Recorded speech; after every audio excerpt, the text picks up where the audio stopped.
Good evening, everybody.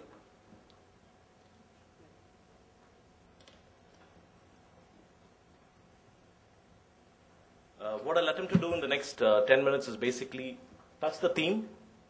And in the theme, I want to address two critical segments. That's basically assessments. What I want to do is run through the assessment life cycle of a candidate, and then look at the quality aspects. Quality as it's a statement you always make. Quality is an ongoing journey, etc. So just giving different views in terms of quality, in terms of how we can improve on them. Not that we've done nothing till date. We've done a lot of things till date. Institutes and various bodies have looked at this aspect very critically, and using technology as underlying layer. How can technology enable this entire journey? So what does a student go through in a typical life cycle? At the moment, a student before enters a university has multiple assessments. Okay, a student finishes his board exams, enters into the university, and at that moment there's an entrance examination which has been administered to him.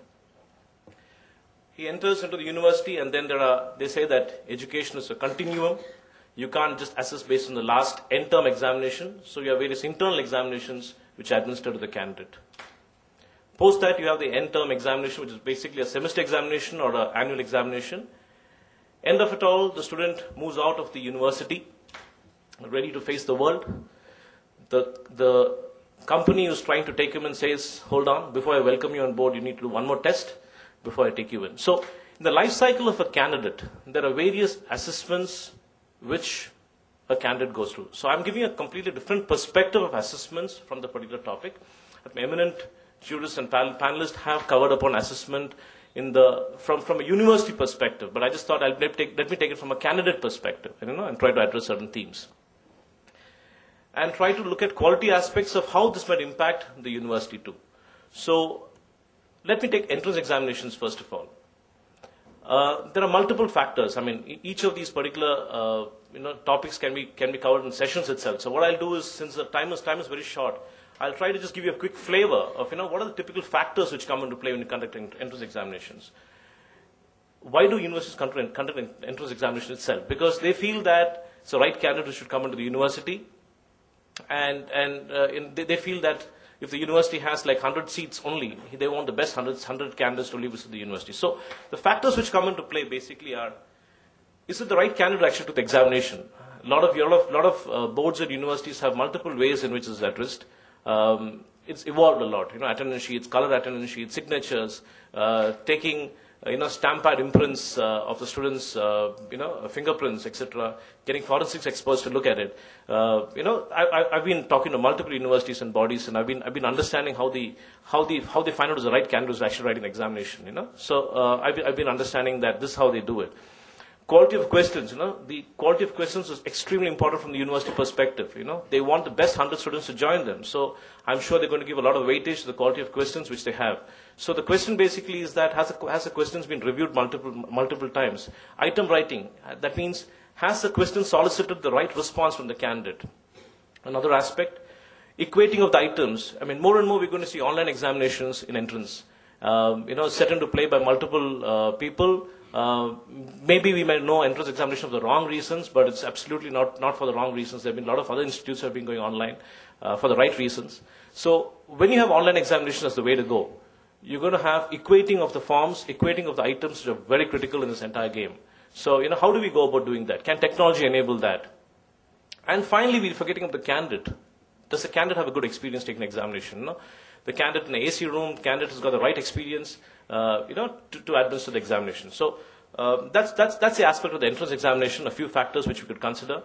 In the internal examination, basically what I want to look at is basically, this is something which keeps happening, and internal examination, are we looking at it as a formative assessment? I mean, we correct, give them a score, are we giving them a right feedback? In terms of, where should he improve on so that it takes his end-term examination better? Are there technology tools which can enable that? That's an aspect which you can look at it. And finally, the annual examination, the semester examination. And here, what we see normally is the how are annual examinations done in universities in India? You have descriptive type papers, and when you have descriptive type papers, you have multiple quality issues which can creep in. For example, you can have quality of evaluation itself. Is the evaluation, is my paper and my friend's paper, I mean, if I've written well, and if it goes to wrong evaluator, wrong mood, how do you know I would have got a lower score? I mean, I could have got a lower score. And these are all doubts which are there in any university system at the moment. Totaling of scores. I understand, talking to various boards, a lot of time spent in terms of totaling. They have a retotaling team which comes into play. And then finally, effective utilization of evaluators. You have a senior evaluator, you have a junior evaluator, both evaluating the same set of papers. You have a senior evaluator who should be evaluating maybe only the 10-mark questions, and junior evaluator may be looking at the lower mark questions. You pay higher to the senior evaluator. There are multiple ways. Do you have technology solutions to address that?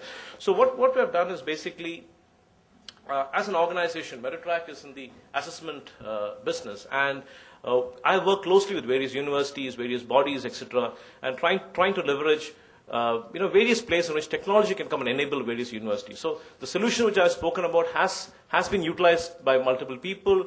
There are various international solutions which I'm bringing it across to India. So I just thought, let me just leave you with a few snippets, a few thoughts.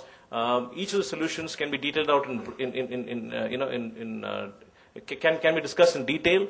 So what I intend to do is just give you a quick snippet of each of the solutions. So what we're doing is, in the entrance examination, I remember I gave this discussion point about, do you know it's the right candidate who actually wrote the examination? So there are multiple technologies coming into play right now. There are things like fingerprinting of the candidate at the examination when you're taking a photograph when the candidate is taking the examination, rechecking them out during the counseling process. You're 100% sure it's the right candidate ticket. It is not. It can't be me and my twin brother who's taken the examination and I walk into the entire thing. These are all instances which have happened, and a lot of people shy away from saying that, listen, it doesn't happen. But these are all mechanisms where technology can come and play to tighten the entire process. Another way of doing examinations, online examinations. Very, very effective way of conducting entrance examinations online. What happens is typically the controller of examination has all the papers with him till what? 45 minutes before the examination starts. The examination papers just don't move out. In a conventional process, the examination papers go to the printing press. From the printing press, it has to be dispatched to the centers. From the centers, it has to be stored properly. You have multiple sealing, the seal opening procedures, seal closing procedures. You have multiple procedures. And there's always a fear in the control of examiner's mind. How will my paper leak? Because the impact of a paper leak is very high. The reputation, people will not remember you for doing examination well. People will remember you for not doing an examination well. Every university, look at if that examination's got, if the university had one paper leak instance, people remember you for that particular instance. So online examinations can cover a lot of aspects. This itself is a discussion by itself. So and you don't have to depend on the internet a lot. There are multiple technologies which come in. Basically, you have servers which are hosted at the test center. You have a controller of examination who's looking at the particular questions. 45 minutes, he uploads it into a centralized server. It gets downloaded from a centralized server into your test center, encrypted form. Passwords are given 5 minutes before the examination. The control of examination sees what is happening in each center. Where we do an examination for a university, where we test something like 70,000 candidates online, the control of examination sits in a far-off place near Karnataka, and he gets to see what's happening in the center in Delhi. I mean, we've got IP cameras, MPLS connectivity, we've got grabs of the particular classroom, what's happening in the particular center, and there are technologies to do it. And we've been doing this particular assessments for the last 5-6 years. So there are multiple technology plays in this entire game. Question bank management system. I did mention to you all in the entrance examination about item writing. I did tell you about the quality of questions. Quality of questions. It has to be evaluated, re-evaluated. Comments have been loaded. But content bank of a university is something which is so sacrosanct for the university. Content bank is something which people don't know the value of the IP of that content bank. So typically, what happens is this lies as the resource of a particular of one or two individuals. In a university. But if you look at the questions across the university, this belongs to the university. So in terms of how many times let's get statistics in terms of how many times the question has been administered, the last 5 years. How many times would you want to administer this question? So you set up certain rules. You want to set up certain review rules.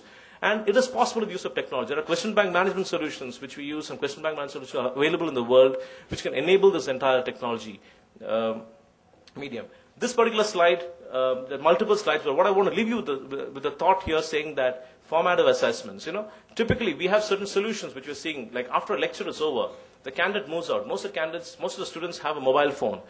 Mobile examination, a small test. For example, I finished a session on compressors. The guy walks out and says, he sees a question on pistons, sees a question on crankshaft, and he says, okay, I know this, I don't know this, fine, he responds. He comes back and checks out what's the response. So effectively, after I teach a particular topic, the candidate walks out, candidate can be anywhere. He doesn't have to copy. What happens? You're enabling the student to basically learn better. You're giving him a feedback. When the student gets a feedback, individual feedback is given, and he doesn't have to access the net. His mobiles are available. If he wants to access the net, he can still access the net. So there are multiple technology levers we can pull to get into a formative assessment. And last slide, which I thought I'll share with you, is basically in the Indian education system. The university's semester end-term examination. It's all answer script based. Basically, you have descriptive papers. You have a 30-bunch booklet, 40-bunch booklet given to each student. The student writes it all. The papers then come into either a centralized evaluation center. It comes to a decentralized evaluation center. There are multiple models of working these evaluation centers. Then the evaluators sit and evaluate it. Okay, the evaluators sit and evaluate it. Some universities taking the next measure of saying, I want a double evaluation. So it goes for a double marking. Then they take the average of scores. There are multiple ways of, some universities are of multiple procedures.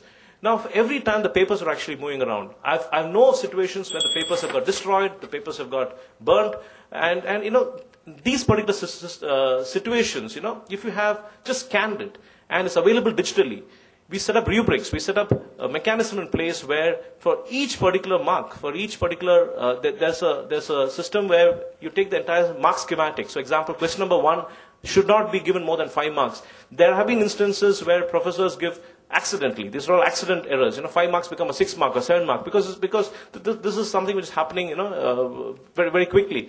These sort of systems help you prevent it. These sort of systems help you do double marking. These sort of systems help you give comments to a particular question. The student can view this particular comment. The student may not view the particular comment. But systems like this are available. We are piloting. These are systems which are available in the University of Cambridge. University of Cambridge assesses something close to 30 million answer scripts every semester. We are bringing this technology across to India. We have been piloting this out to various universities. And all I want to say is such technology solutions are available in India, and I'm free to discuss this in detail. Thank you so much.